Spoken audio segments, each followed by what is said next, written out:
Last year, over half the people who became Canadian citizens did so by clicking a box online. That is crazy. There's no justification for this. In-person citizen ceremonies are essential unifying bedrock of Canada's civic life, Mr. Speaker. Swearing the oath of citizenship in front of an official should be upheld as an integral part of committing to the responsibilities that come with being Canadian. Will the minister immediately end one-click virtual citizenship ceremonies? Yeah. Honourable Minister of Immigration, Refugees and Citizenship. Mr. Speaker, thank you very much for that question. I respect that member, and I know he knows that that's not correct. I know that he recognizes that we have a robust system in this country, that there is no such thing as that one system, that we have multiple layers, and when it comes to citizenship ceremonies, It's a duo. there is no such thing as that. There is multiple layers of defense. When somebody is coming out of port of entry, 100% of those people spend considerable time with border services. Don't know what the hell she's saying. Member for Calgary, Knowles Hill. So the minister completely didn't answer to the question. She didn't listen to it. My colleague asked why she was allowing one-click citizenship ceremonies, which, to repeat a famous line in the House, we found on your website. People get their citizenship by doing a virtual ceremony and clicking a box. That's what we're talking about here. This is I cannot believe she's still the minister. Will she end one-click virtual citizenship ceremonies? That was really good. Nice and calm, exposes the corruption. Mr. Speaker, here's the facts. Okay, virtual citizenship ceremony were started during the time of the pandemic. We all know. She just said it didn't exist. Now she's saying it's there. Even in this parliament, we now have the voting app, for an example. So we're always looking for opportunities to celebrate our citizenship, to bring people together, to celebrate and build Canadian economy and make it strong, and we will continue to do that. Thank you. These people are actually fucked in their head. Last year, well after the pandemic, more than half of Canadian citizenships were conducted where? Online, by clicking a box. How does that unify Canadians? How does that imply and impart the responsibilities of being Canadian? She's standing up here and defending a post-national strategy. Will she end one-click virtual citizenship? There you go. The Honourable Minister. Again, I'm correcting the record for that member and those that are listening. Virtual citizenship ceremonies started during the pandemic. That is correct. There are still some that are happening. However, all new Canadians, while it is still being done under a secure, full-fledged citizenship ceremony with officials present. Thank you. Throw an L in the chat. There's something seriously wrong with these retarded liberals. Thank you, Mrs. The Prime Minister told Canadians he should be judged by the prices at the grocery stores. Under their watch, the weekly... Liberals don't like the bosses. You stand up. The member can continue. It's fine. The Prime Minister told Canadians he should be judged by the price at the grocery store. Under their watch, the weekly grocery bill has doubled, and the Food Price Report of 2026 says it will get even worse.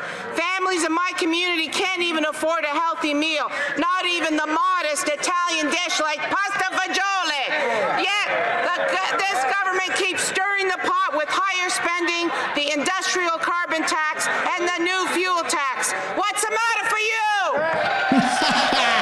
Look at Pierre. What's the matter with you? That's pretty good. That's pretty good. Pierre's having fun. He is Italian. There you go. Everything's quite all right. Again, through the chair. I know it doesn't pack the same punch, but through the chair. The honourable Secretary of State for Seniors. Mr. Speaker, those Conservatives clearly can talk until the cows come home, but they're all hat and no cattle.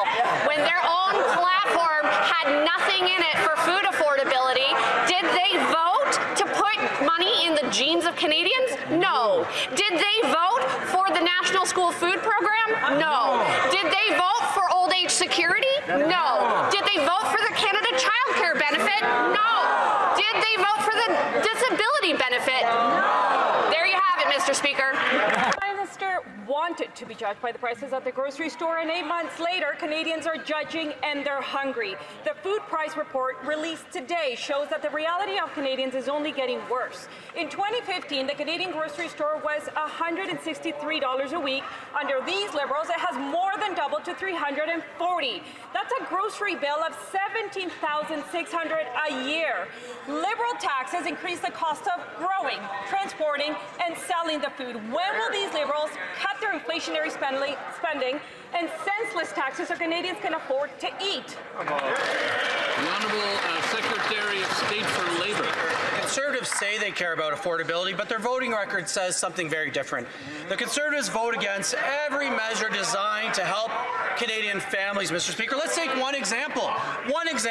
Parents receive a payment every month called the Canada Child Benefit. Real help with groceries, real help with clothing, real help with the everyday costs of raising children in this country, Mr. Speaker, and they voted against it every time.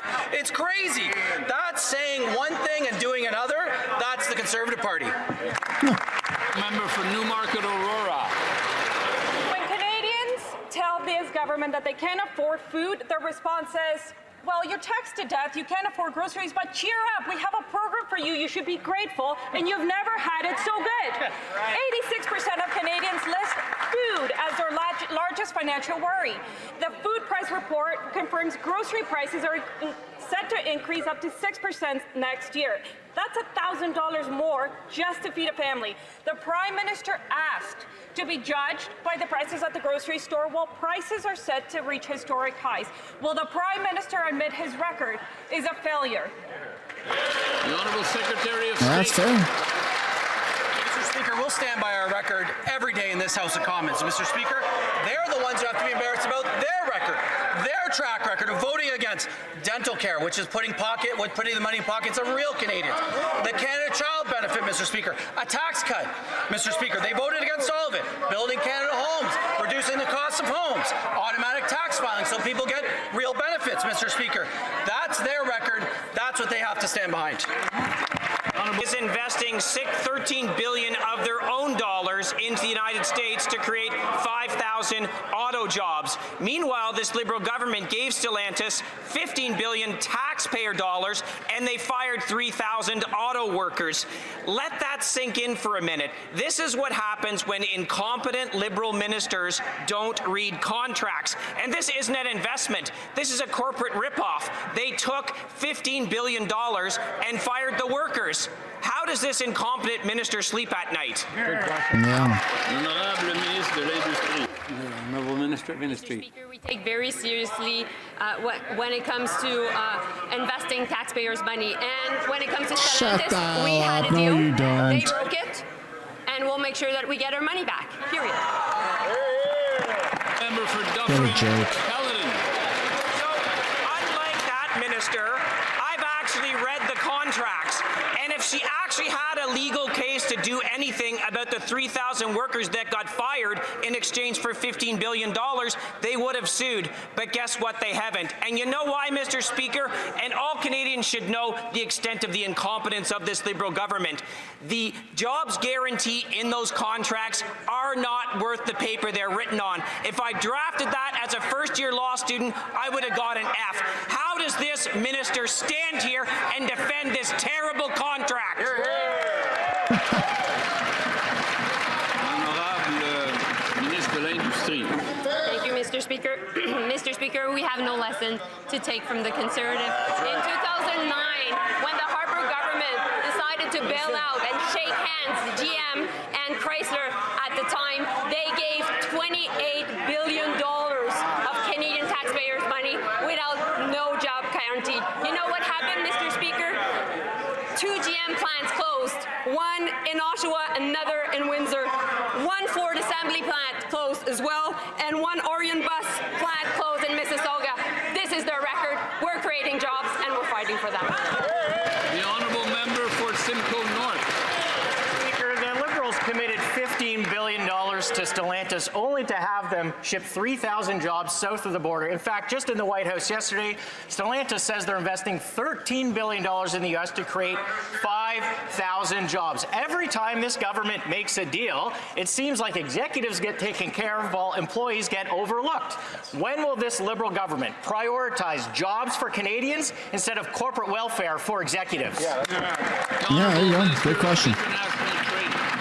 Speaker, speaking of jobs, we are focused on creating jobs for the good workers in Brampton across Ontario. The Prime Minister committed $2 billion to build small modular reactors in Ontario, a project that will create 18,000 jobs in Ontario and help build Canada as an energy superpower.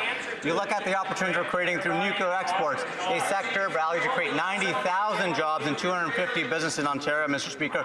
We remain relentlessly focused on creating jobs in nuclear, in energy across Ontario, in communities, including Brampton. Thank you.